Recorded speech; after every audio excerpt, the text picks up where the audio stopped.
Mesdames, Messieurs, chers amis,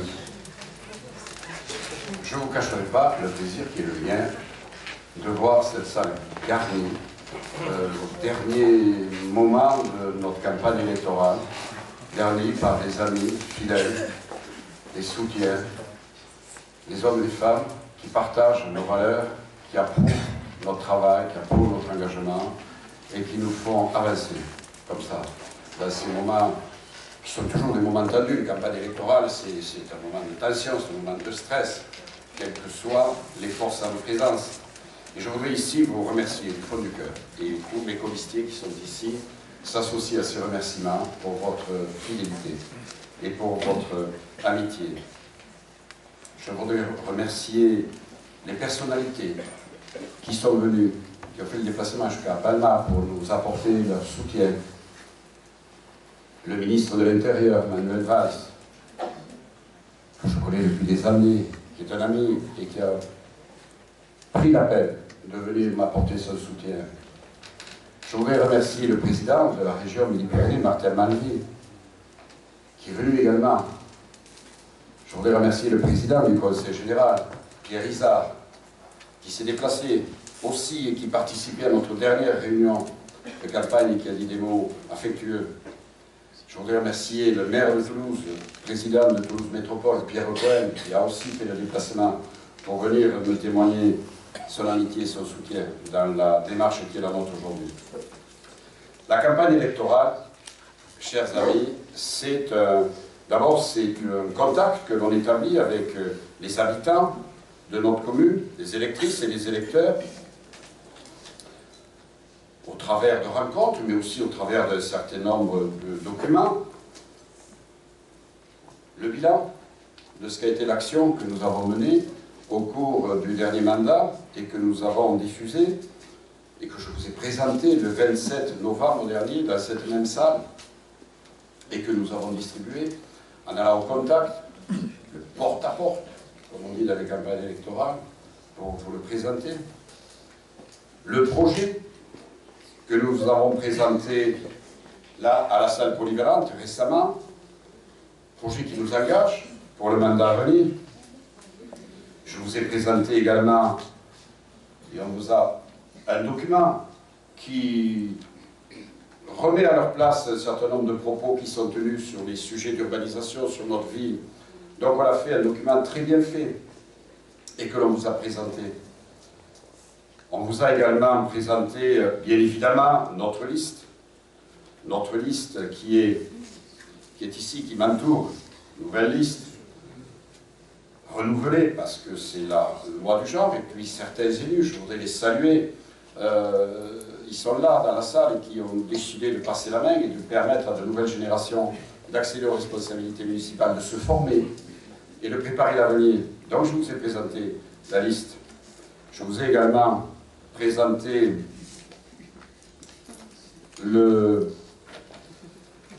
et sur la liste, nous parlions de la métropole, on y reviendra tout à l'heure. Je vous ai aussi présenté un document sur les finances de la ville, très complet, et que l'on a diffusé, et qui montre que nous sommes dans une situation financière extrêmement saine et extrêmement équilibrée. C'est le résultat de notre attention et des efforts que nous faisons pour que les choses soient équilibrées dans notre vie. Je ne vais pas tous vous les dérouler, mais bref, on a effectivement présenté notre bilan, nos projets, les analyses que nous portons. On a présenté au cours de réunions publiques que nous avons fait. Et puis nous avons fait un certain nombre de réunions thématiques, avec le tissu associatif, secteur par secteur, les associations sportives, les associations culturelles, les associations de loisirs, les associations de solidarité, les associations de parents d'élèves. Toutes ces réunions nous ont nourri notre réflexion et nous ont permis de cerner les interrogations qui pouvaient être formulées par les Balmanaises et les Balmanais qui sont investis, les bénévoles qui sont investis dans le tissu associatif. C'était de belles réunions, des réunions chaleureuses. Ce sont aussi des réunions de quartier. Et nous avons organisé un certain nombre de réunions de quartier.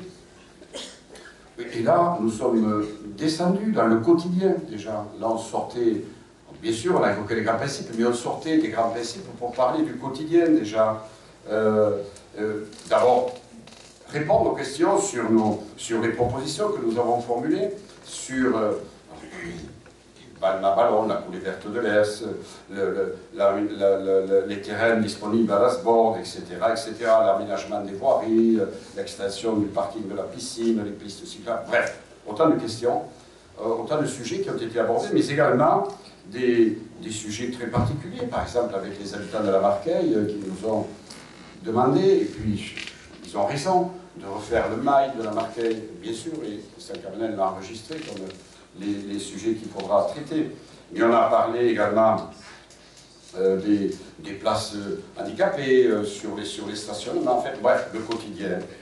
On a échangé aussi sur la ville, ce qui va bien, ce qui devait être amélioré. On a parlé de la propreté de la ville, de l'éclairage public, du stationnement, de la vitesse des véhicules, des points à sécuriser. On a parlé du fleurissement de la ville. Ce que je voudrais dire, c'est que gérer une ville, mesdames et messieurs, c'est traiter des dossiers lourds. Des dossiers lourds qu'il faut traiter avec sérieux, avec compétence, avec expérience. Et c'est aussi se préoccuper des petites choses qui font le quotidien, votre quotidien, notre quotidien dans nos quartiers. Ce que j'appelle, moi, d'un terme un peu réducteur, mais les bordures de trottoir. Parce que nous sommes aussi sensibles à cela. Hein. L'autre jour, on tournait dans un quartier, c'est le porte-à-porte, il y a 2 jours, et effectivement, les habitants nous ont signalé l'état des trottoirs, et effectivement, ils ont raison, et donc on note, on enregistre. C'est ça aussi l'occasion d'une campagne électorale, c'est d'avoir ces échanges-là. Des rencontres chaleureuses, mobilisatrices, et puis surtout qui ont montré l'intérêt des habitants de notre ville pour notre ville, pour leur ville, pour votre ville. Des rencontres de quartier que l'on complète par les contacts que nous avons. Vous croisez sur le marché, vous croisez la concurrence aussi, mais c'est normal, c'est la démocratie, on est dans un débat démocratique. Et donc sur le marché, mais le nombre de personnes que l'on a pu croiser, avec qui on a pu établir des dialogues. Chaque citoyen compte. Vous le savez bien, moi j'ai posé comme postulat, évidemment, d'être le maire de tous les Balmanais, quelles que soient leurs opinions, quels que soient leurs engagements, quelles que soient leurs croyances. Le maire de tous les Balmanais, c'est le propre du maire dans une ville, du maire qui respecte ses habitants. Chaque citoyen compte. Et on est allé, l'équipe qui m'entoure, et moi-même, quand je pouvais le faire, à la rencontre des Balmanais et des Balmanaises dans le porte-à-porte. Je voudrais vous dire, je souhaite que Balma se mobilise pour l'élection. J'ai écrit, il y a quelques mois déjà, j'ai écrit aux habitants de notre ville en leur disant, il faut voter. J'ai même dit, vous voyez la grandeur d'âme, j'ai même dit, votez pour qui vous voulez, mais il faut voter. Il faut venir voter. Nous sommes Marianne d'or du civisme. On a reçu la Marianne d'or du civisme pour le taux de participation au scrutin, et je souhaite qu'on le reste. J'aimerais bien qu'on le reste parmi les communes identifiées comme communes où il y a un engagement citoyen fort. On a mené une campagne qui a... nous avons souhaité tenir un langage de vérité, un langage sincère, un langage réaliste. Campagne qui s'appuie sur notre bilan, et pas seulement le bilan du dernier mandat, le bilan des mandats que nous avons effectués et que j'ai effectués, témoigne de notre capacité à faire, mais aussi de notre capacité à tenir nos engagements. Voilà pourquoi, certainement, vous êtes mobilisés nombreux. C'est rare, vous savez, une réunion publique, et on est 400 ici à peu près ce soir. Il y a 400 personnes, c'est rare, dans une ville de la taille de la nôtre. Et je m'en réjouis. Alors évidemment, un mot sur la campagne électorale. Je vous le dis comme je le pense. L'ambiance générale ne m'a pas plu. Elle ne m'a pas plu. Mon concurrent a mené une campagne extrêmement offensive, mais peu respectueuse. Et peu respectueuse de ma personne en particulier. Et donc c'est quelque chose qui est un clivage entre lui et moi. On est dans un débat démocratique, on est dans une démocratie, mais néanmoins il faut se respecter. Il a présenté un projet, on en parlera tout à l'heure, qui, de mon point de vue et de notre point de vue, est un empilement d'opportunisme, de promesses. on les évoquera tout à l'heure. Mais avec des sujets qui montrent aussi une méconnaissance. Je vais créer un conseil municipal des adolescents. Il se trouve qu'on a un conseil municipal des jeunes où il y a des adolescents. Et que le conseil général a créé un conseil municipal des adolescents, donc la jonction se fait entre les deux. Voilà, mais parce que ça doit chanter, alors elle est déjà. Plus grave, ce sont les attaques sur ma personne. Et je voudrais ici en dire un mot et répondre à la dernière publication qu'il a diffusée. Il y a 2 ans, M. Terrenoves, conseiller municipal de l'opposition, qui publie une brochure, une belle brochure, 2 fois par an, avec ses commentaires, et il a bien le droit, et il a surtout les moyens, avec ses commentaires sur la vie de la commune. Je lis ce qu'il écrivait à propos de l'urbanisation, qui est son cheval de bataille. Il écrivait « La ville est vendue aux promoteurs. Les cadeaux faits par notre maire aux promoteurs. Notre maire est devenu le maire des promoteurs. Notre maire et son équipe défendent non pas les intérêts des Balmanais, mais les intérêts particuliers de quelques promoteurs, à qui ils vendent la ville. Grâce au maire, de l'argent du contribuable balmanais viendra alléger la facture du promoteur privé, qui augmentera ainsi la marge de ses bénéfices. Je ne connais pas un élu, je ne connais pas un maire qui accepterait qu'on parle de lui en ces termes. Surtout dans une ville comme la nôtre, où ces choses-là n'ont jamais été dans le débat public. Il y a toujours eu du respect. Alors je lui ai intenté un procès. Et il a été condamné pour diffamation, parce que c'est de la diffamation. Il a fait appel de ce procès. Et il a argumenté sur un argument juridique, une loi de 1881, qui dit que les affaires de diffamation auraient dû se traiter devant un tribunal pénal, alors que moi je l'ai traduit devant une justice civile pour ne pas que ce soit trop lourd. Voilà. En appel, le jugement a été annulé sur la forme, mais pas sur le fond. Les juges ne se sont pas prononcés sur le fond. Retenez bien ça. Sur la forme, on aurait dû aller au pénal, ça aurait peut-être été encore plus grave pour lui.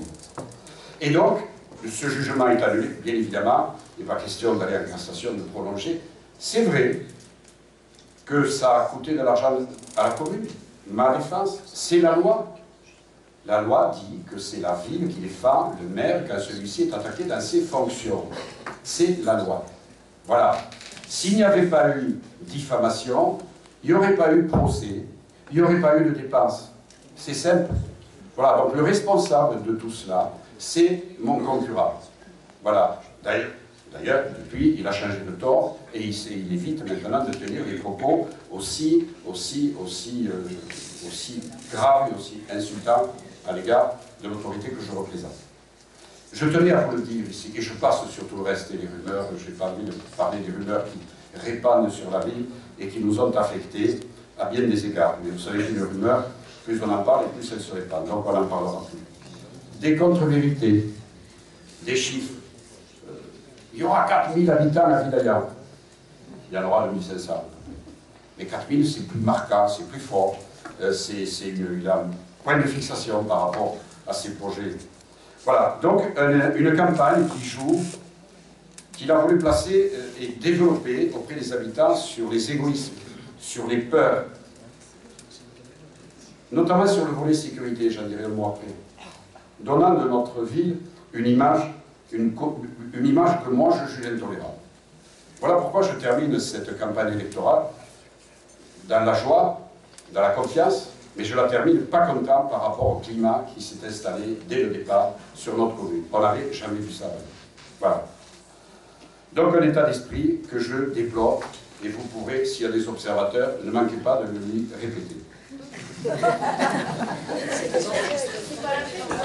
Bon, alors si c'était enregistré, c'est encore mieux. Voilà. Deuxièmement, une campagne, c'est aussi une équipe, mesdames et messieurs.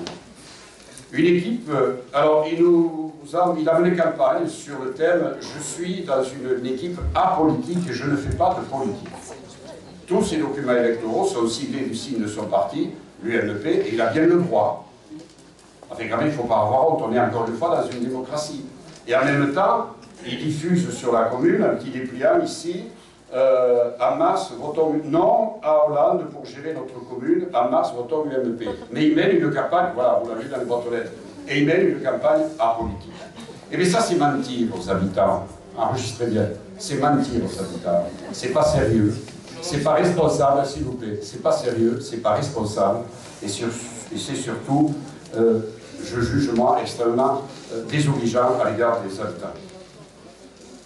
C'est l'équipe, il nous présente l'équipe du renouveau et de l'alternance. Le renouveau. Le renouveau.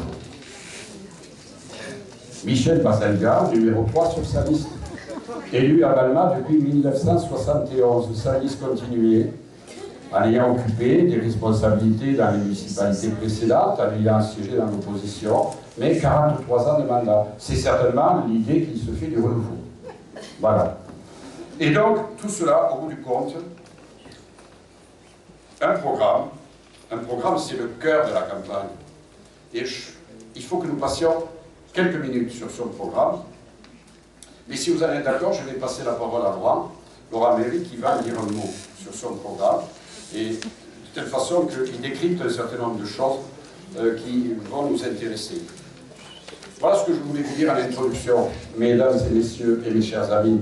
Il ne faut pas dramatiser non plus, moi je suis très serein, et je suis surtout, comment dirais-je, rassénéré de vous voir nombreux ici ce soir. Donc, on se retrouve tout à l'heure, la parole est à Laurent.